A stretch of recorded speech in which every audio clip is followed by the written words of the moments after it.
We have the tech to get food delivered in 15 minutes, but we all have horror stories about buying tickets. The Game Time app gives fans the advantage. Get amazing tickets in just a few taps. Fees are included, so what you see is what you pay. And the Game Time guarantee means authentic tickets at the best price every time. Take the guesswork out of buying tickets to concerts, sports, comedy, and more with Game Time. Download the Game Time app and create an account for $20 off your first purchase. Terms apply. Hey, warmer from the low! Welcome to lovely Las Vegas for Coast to Coast Hoops with myself, Greg Hoops Peterson, now part of the VSiN family of podcasts. We've got an excellent podcast for you. We're going to be joined in segment number 2 by one of our good friends, Blake Lovell, who's doing such amazing work over at Southeastern 16. We have to chat with him about what we're all seeing with these fifth-year guys, with him being at Southeastern 16. The update with the fact that LSU, hey, they're actually signing a few guys. So that's going to be good, clean family fun. We have to break down what we're all seeing with these wild card cases. And we'll talk with them a little bit about Miami as well, because they've been a very intriguing team that we've been seeing with all these fifth-year guys. Obviously, Texas Tech as well. Some great chat coming up there. Here in segment number 1, I'll round up everything that we saw in Saturday and Sunday in college basketball. So we did see a few moves. Nothing like over the top or anything like that, but we do have a little bit to be able to recap, and it's much more than what we typically get here in the month of August in college basketball. It's just been a wild time. If you do have a question, comment, segment idea, what have you for this podcast, do have one or two ways to be able to fire those in. First one is my Twitter/X timeline at @GUnit_D1. Keep in mind, letters M, they mean does not matter, so as per usual, please do send these into the timeline. And the other way is find an Apple Podcast review. If you rate this podcast 5 stars, it's very much appreciated. And then from there, you're able to fire in whatever you'd like to hear on this podcast via that 5-star review. And I do beg with you and plead with you, please do send in these Twitter/X questions. That allows me to know a little bit more of what you want to hear on this fine podcast, and additionally, it helps the offseason go by a little bit more smoothly as well. Going to be continuing on with those conference previews as well. You guys heard the Mountain West Conference preview yesterday, and we're going to be doing the Patriot League relatively soon as well, so getting all set for those. Really appreciate all of you guys that are listening to this podcast, as I do want this to be the greatest college basketball season of all time, and bets are won in season. They're won by a great preparation, and how about if we do take a look at what we saw over the weekend? Not a ton of moves, but I've been talking about Texas Tech a ton with the fact that they bring in JaMychal Stillwell, the fact that as well they're getting back Darian Williams, and now they're bringing in a big man from Bilbao. Hopefully I got that correct. It is Basayo Bayoko. Hopefully I got that correct. He was over at Milan, and he was averaging about 4.5 points, 4 rebounds per game while he was playing in FIBA Europe Cup play, and he's a guy that was playing at a very, very high level. Not necessarily a guy that put up great results, but the level that he was playing at was very high, and now that gives them even more insurance down low, because again, we just don't know what we're going to be getting out of JT Toppin moving forward. But you know what, now that you've got another 6'10" big man, you bring in JaMychal Stillwell, obviously Darian Williams, he is now back in the fold for this team. I was feeling very bearish on Texas Tech prior to these fifth-year guys, prior to all this news and hoopla. Now all of a sudden, very much in on them. This has been a really good last few weeks for them, and for NC State, this is a really good pickup as well. Not necessarily a pickup, but a guy that is returning to where he came. It looked like he was not going to be playing this year, but this is another one of those fifth-year guys. Van Allen Lubin, who did have his name in the transfer portal, he is returning to NC State.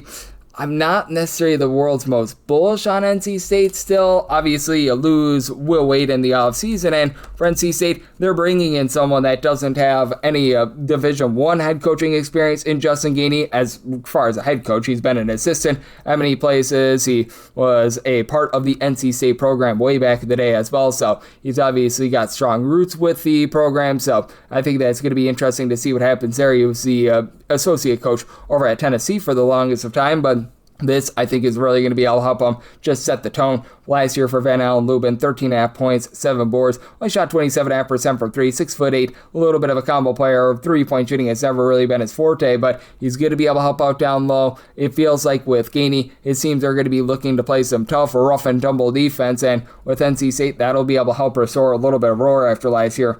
It's not necessarily the toughest offensive team. You've got Paul McNeil back from that team from a season ago, and I mean, other than Kyle Evans, who he was really good over there. And the Big West over at UC Irvine for the longest of time don't necessarily have a ton of size, so this is going to be able to help them out quite a bit. Also like the fact that they've got Preston Edman in that backcourt as well. For NC State, are they going to be atop of the ACC with the likes of Duke, Louisville, Miami? No, but this is a really good ad for them, so I feel a little bit more bullish about them now than I did before, and I do think that Van Allen Lubin has been one of the more underappreciated players in college basketball, to just call it what it is. So it was nice to be able to see that, and we did have a little bit more of a calm week of college basketball over the weekend, which is nice because we're probably going to have a lot of signings happening in the next few days. The California case, we're still awaiting that, and a man that's doing a great job of keeping his finger on the pulse of all things college basketball, that'd be Blake Lovell, and he joins me next right here on Coast to Coast Hoops with myself, Greg Peterson, now a part of the Beeson Family Podcast.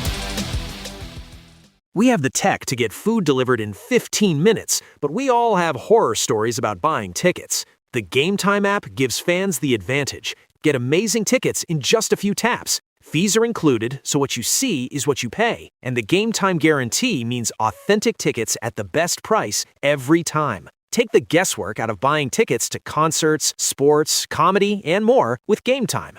Download the Game Time app and create an account for $20 off your first purchase. Terms apply.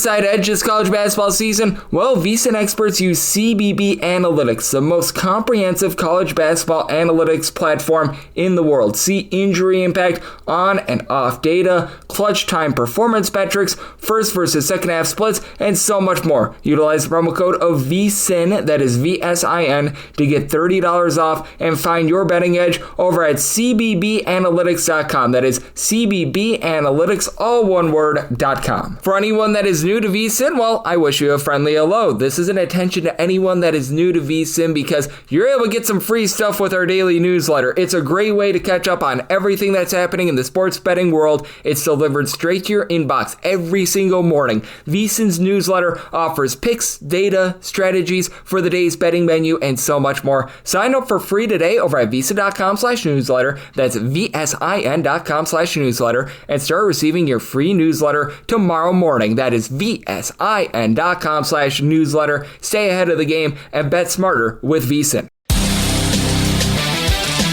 Back here in lovely Las Vegas for Coast to Coast Hoops with myself, Greg Peterson, now part of the VSiN Family Podcast. It is always great to be joined by this man, as we've got Blake Lovell aboard. He does such amazing work over at Southeastern 16. Take a look at this great game that we all know and love of college basketball. There's a lot of hoopla, there's a lot of chaos going on, but he's doing a great job in terms of piecemealing it all together. He and our good friend Max Barr over there at Southeastern 16, such great wealth of knowledge for Blake. You're able to follow him on the old Twitter/X at the Blake Lovell all together. And Blake, always a pleasure, my friend. Thank you so much. Yeah, thanks always for having me, Greg. Thank you for joining me, Blake. And Blake, man, since we last talked about 2 or so weeks ago, we've seen even more happen out here in college basketball. And just how are you taking a look at the landscape with a lot of these fifth-year guys now signing and LSU finally having 5 men on the roster? Yeah, they do. It's unfortunate now that we have to actually talk about, the full roster. Well, not so full, rather than just saying when's the next guy going to join. But yeah, like you said, everything's kind of cooled off there for a bit nationally, but now we're looking at a list of players that it's pretty large, and certainly there are quite a few impact players on that list. And now, again, you're seeing a lot of this sort of interesting talk around, well, is this team going to all of a sudden go from maybe being a top 25 team to a Final Four team? Those are the same kind of discussions that are being had around, some of these other guys that are joining other rosters. Yeah, Sky Clark joins LSU.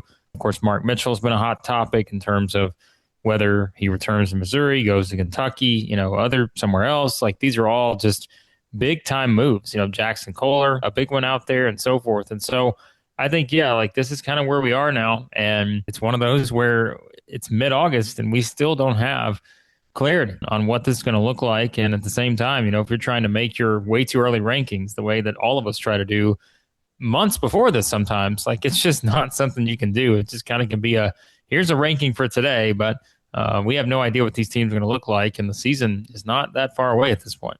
Yep, the one thing I feel like we can put money in the bank on, Florida's going to be a top 5 team entering into the college basketball season. I feel very confident in that. Other than that, yeah, I mean, at this point, the way too early rankings are like, whose line is it anyway? Everything's made up and the points don't matter. One of my favorite shows from back in the day, and that's where we are right now. But how do you take a look at this entire SEC? Because, I mean, it's not just LSU that's looking for guys right now. Oklahoma's already inked a pair of guys, with BJ Edwards being the most recent coming over from SMU. And we're hearing rumblings that Kentucky wants to be getting in on a few of these guys as well. So I think that there's a lot of intrigue outside of LSU with some of these teams that maybe they weren't necessarily the most thrilled with their offseason haul, and they're looking at another guy or two, and hey, Tennessee already did with Jalen Washington. Yeah, I mean, again, he goes to Tennessee. You got BJ Edwards now on Oklahoma, who's a team that I just really have not put a lot into in the offseason. I just kind of saw them in that, that bottom half of the SEC, and just kind of depends on, the day in terms of where exactly you want to rank them in that group. But yeah, I mean, you had someone who certainly is kind of a proven scorer now, and he joined Xavier Brown and, Darion Reed and all those guys. And like you said, now you look up and Tennessee's made a significant addition. I mean, I think Kentucky, if they were to get a Mark Mitchell or something like that, I mean, all of a sudden Kentucky becomes a team that's probably hard to keep out of the top 15 in the country, maybe top 10. You just don't know when it comes to, again, how you're comparing them to other rosters. And so,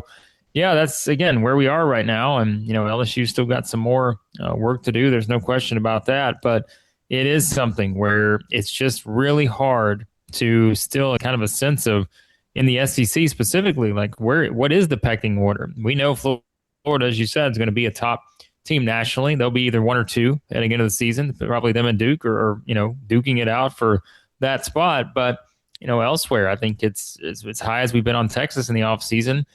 If Kentucky lands Mark Mitchell, you look at what Arkansas kind of has put together. Tennessee, adding a Jalen Washington, who could be a very key piece based on what they need on that roster. These are all teams that are pushing for that number 2 spot right now in the SEC. And so it gets a lot more intriguing. And, of course, I've been asked the question many times this offseason, is this going to look more like the SEC did 2 years ago? And the answer is yeah, like it probably will, just based on the amount of talent that's come into this league. And yet there could be more added to the mix.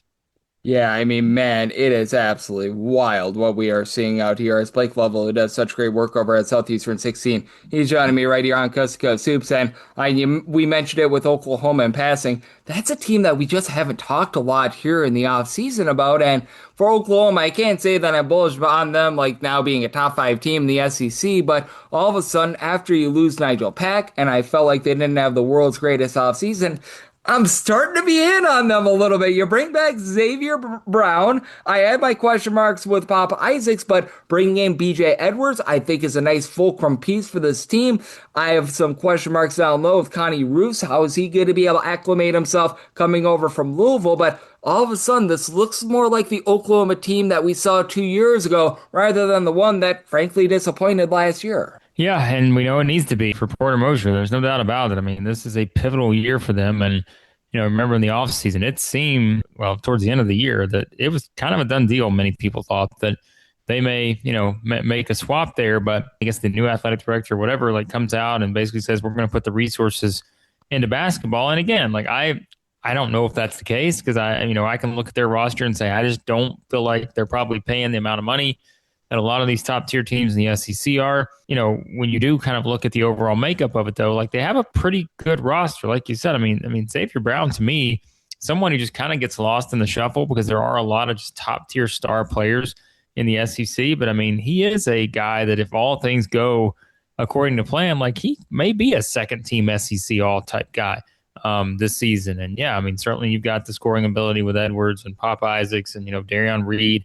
Now in year 3, can he take a step, another step kind of forward? The front court, I think, is interesting. Still some questions to be determined there. But, I mean, maybe it is one where Oklahoma all of a sudden becomes kind of the surprise team, the same way that Texas A&M did last year or something like that, or maybe the same way they did 2 years ago. Yep, I think that it's going to be so interesting to take a look at this Oklahoma team, because all of a sudden they're a very much new look. And just on the landscape of college basketball. We've got all these court cases looming. You mentioned some of the players that are out there. We still need to see what's going to be happening with the California case with Donovan Dent. You mentioned Jackson Kaler being out there. Now he's probably going to be heading to the Big Ten, but Duke Brennan, he's a guy that is out there as well. And just how are you taking a look at these court cases? Because, I mean, there's a lot of guys that are in question. Malik Renew, he's in that South Carolina case. And boy, if he goes back to Miami, we're really looking at something there with the Hurricanes. But that said, I just take a look at everything, and it feels like the NCAA knows that they're going to lose all these court cases. They're just trying to show face that they're trying to just provide a little bit of a speed bump, I guess, or something like that. I'm not sure what your thoughts are, but it feels like every one of these guys are going to be eligible to play until further notice. I know. It's sort of like at this point, you're better off just putting a map on the wall and just taking a dart and just, hitting whatever state you hit and just assume that if there are guys in that state, they're going to find a way to probably be eligible to play. And so you just got to figure out who's on what list. And because I think that's where we're headed. And bringing it back to the SEC, Greg Sankey came out and was like, well, if you're an SEC team, you need to stick to the interconference transfer rules and all that. But I mean, again, Greg, do you really think that's going to happen? Like, are we really going to? Because, it's just where we are. Me, Greg, or Greg Sankey. Both apply. Yeah, it's like, what are you going to do about it? Like, I think that's where everybody is kind of sitting right now. They're like, well, okay, it's great to say that, but what are we going to do? Like, I understand. And so it is one of those where, once again, it's just sort of, I would just assume that all these guys are going to have a great chance to play next season. And, what we've talked about a couple times this offseason is that if you're a coach, yes, it's an honorable thing to be like, well, these other guys have been, practicing all summer and they've been playing hard and I've got my team on the floor, right? It's Hoosiers call back here. But that's not the way it goes because you're fighting for your job. You have to win games to keep your job. And I can't think of any coach out there that if you give them the opportunity in mid-August to say, here is a chance to improve your team for the upcoming season, which in turn could improve your job security, which in turn could make you more money. Like, you'd be silly not to be, well, okay, yeah, I probably need to take a look at that. So with this group of players, I mean, like we said, we talked about the guys earlier that really are high-tier impact type guys, and you mentioned the Miami situation. You get someone like that back in the mix. I mean, Miami's all of a sudden easily a top 10 team without question. And so these are, again, the dominoes that are still to fall. But as of right now, I'm just assuming that the majority of these guys are going to be playing next season, and where they're playing is still to be determined. But that's my thinking. Yep, I'm right there with you. And I'm so glad that you quoted Hoosiers because there for a second, LSU was trying to quite literally do it with four guys. So that was hilarious. As our good friend Blake Lovell, who does such great work over at Southeastern 16, is joining me on Coast to Coast Hoops. And I know there's a big giant ball of wax with all these teams in the SEC to look at with these fifth-year guys, but that's not the only conference that's dealing with it. I mean, you just take a look at the landscape of college basketball. There are so many guys that are being added. Like, even mid-majors like Illinois State are starting to benefit from this. Florida International picked up a guy in Tajai Sinai who was over at Weber State last year.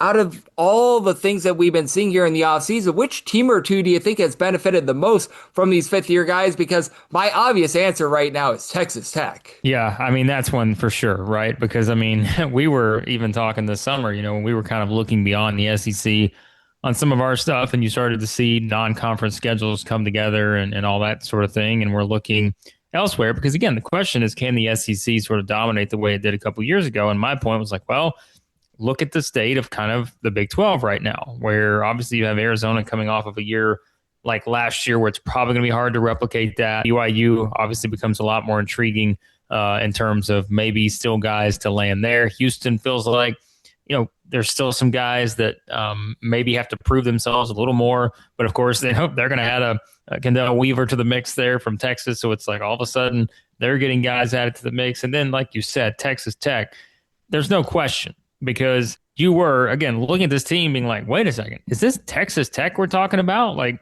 is this really kind of where they're going to be slotted? But now, when you look at, again, even getting a Darian Williams back into the mix, you're just thinking, all right, well, here's where we are again. And like you said, I mean, it'd be hard to disagree with them being the clear front runner in that category just because, they're a team that we know has certainly had a certain ceiling to where they're always right there with a chance to get close to that Sweet 16, Elite Eight, Final Four. And I think, again, it just certainly makes the Big 12 to me a lot more intriguing. And that's what I've really focused on a lot more. I mean, the Big 10, we kind of know the state of things with the Big 10. We talked about the off seasons, for teams like Indiana, even Maryland, Michigan. I mean, yes, it's been kind of a unique one, but, there's going to be a lot of really good teams, I think, in that conference. Oregon's a team I think that's very intriguing when you look at the roster that they put together. But I really like kind of the way things have unfolded for the Big 12 over the past month and a half or so, because, there was that initial thinking that, yeah, you're going to see some of these top tier teams maybe take a step back a little bit. Still questions about Kansas and all that. We've talked about them this summer. But yeah, you start to look at, okay, Texas Tech gets a piece added to the mix. Like I said, you start to see, well, okay, look up, and Houston's got a piece added to the mix that may make a big difference. Same with Arizona and so forth. And so, yeah, I just think all of a sudden that conference becomes a lot more interesting, and that goes along with kind of what we're talking about this offseason. There are teams like West Virginia, Baylor, and so forth that feel like they're going to be significantly better. So now you've got a conference like this who's ready to say, all right, well, the SEC is going to take a step forward. The Big Ten is going to dominate again. Well, let's just hang on one second, because we've got some teams that are making some roster moves here that may change that a little bit.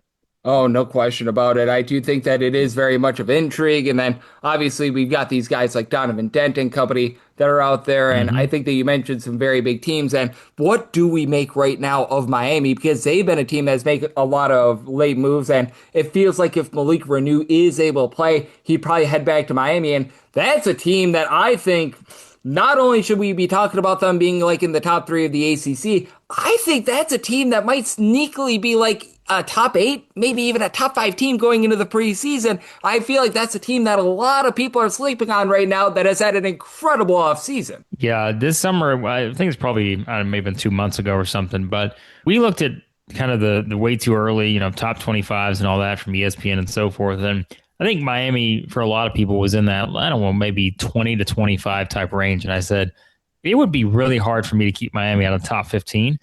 And now, again, if you're looking at the potential of adding a player like that back to the mix, I don't know how they're a clear-cut top 10 team at that point, because you do look at kind of the state of the roster, right? I mean, we talked about it.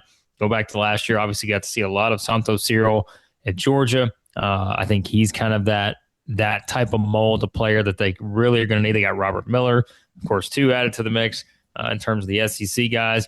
And then, again, if you were to add someone like this to the mix, knowing you still got, Henderson there and Allen and all these guys, like it's just Miami's going to have a team where even in an offseason where Duke and Louisville are, getting a lot of the talk, even North Carolina, just because it is kind of a changing of the guard there, and you got kind of a unique circumstance now with the Tar Heels moving forward. Miami, I think, is the team that probably should be talked about a lot. I didn't mention Virginia either, but of course we've talked a lot about them at times this offseason. They're another one that feels like they're right there in terms of being a pretty clear-cut top 10 team heading into the season. So a Miami addition here. And like you said, it could be a lot more additions in the ACC period, given all the names that are out there. But all of a sudden, you talk about the top of the ACC, and with national, title type contenders, like I said, like Duke or Louisville and so forth, that becomes another kind of fascinating discussion when you look at maybe what feels to be a pretty clear divide between the top part of the ACC and the bottom part of the ACC, just based on where the rosters stand right now. Yep, it is going to be really interesting to look at. We've got ourselves a changing landscape in college basketball right now, unlike what we've ever seen in mid-August. At the very least, we've got something to talk about, and we've got shows to pump out, my friend. And I know that you and Max are doing such great work over there at Southeastern 16, so let the good people at home know what's all on tap for you and how people can follow along on social media and other platforms. Yeah, always appreciate it, Greg. Yeah, check out all of our SEC stuff over at Southeastern 16. Pretty much daily SEC basketball right now, getting close to the start of the season. And then, yeah, everything else college basketball. You can follow me on Twitter /X at the Blake Lovell. Blake is doing such an incredible job looking at this amazing sport, and every single time he joins me, lends amazing insight. So big thanks to Blake for joining me on Coast Soups, now part of the VSiN family of podcasts. And if you do like hearing from this fine podcast, Coast Soups, you're able to subscribe wherever your podcasts, Apple Podcasts, Google Play, Spotify, Stitcher, and TuneIn. If you have a question, comment, segment idea, what have you for this podcast, you do have one or two ways to fire those in. First one is my Twitter/X timeline at Junit_81. Keep in mind, Larsium, naming does not matter. So as per usual, please do send these into the timeline. And the other way is find an Apple Podcast review. If you rate this podcast 5 stars, it is very much appreciated. And then from there, you're able to fire in whatever you'd like to hear on this podcast via that 5-star review. And I'm with you guys every single day on this podcast, whether it be here in the month of August, during the season, what have you, and I'm going to try to make this the greatest college basketball season of all time, still continuing on with conference preview podcasts. You heard the Mountain West yesterday. I'm going to look to do the Patriot League here in the next few days. We're going to try to get as many conferences that are not going to be impacted by these fifth-year guys as humanly possible, and then once we get back in season, picks and analysis on every single game, every single day. So I do appreciate you tuning in today, and I'll be back with you once again tomorrow. Thank you.